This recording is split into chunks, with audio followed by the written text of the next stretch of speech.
į nubudusį miestą. Kas negalėjo įvykti, įvyko. Tomas Venclova.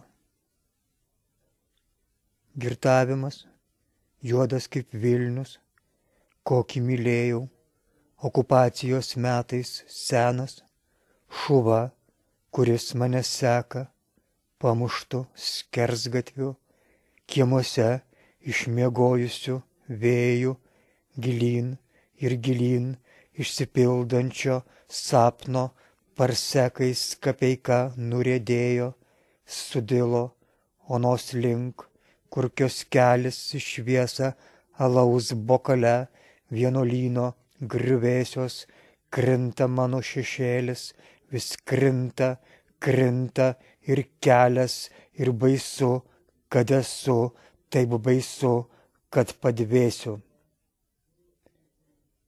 Gatvėj, kurioje gyvenau, esu beveik užsienietis.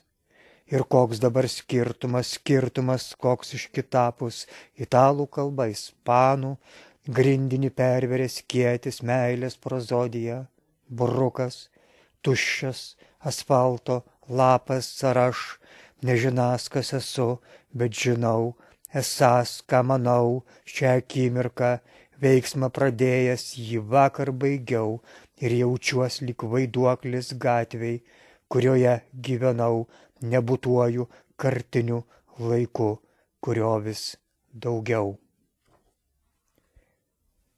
Tie, kuriuos aš sapnuoju, yra ir esu, kol sapnuojamas būsiu tų, kuriuos myliu, ir tų, kurių nesulaukiau dabar, nugyvenęs seklesnę gyvenimo pusę, vis dėlto supratau vieną svarbiausių dalykų šioje palaukiai, tie, kurie sapnuoja mane ir tie, kuriuos aš sapnuoju, nebūtinai vieni ir tie patys ir ne, būtinai tarp gyvųjų, bet kažkas visus mus suliejo laiku, esamuoju, abipus ribos, anapus ir šiapus tujų.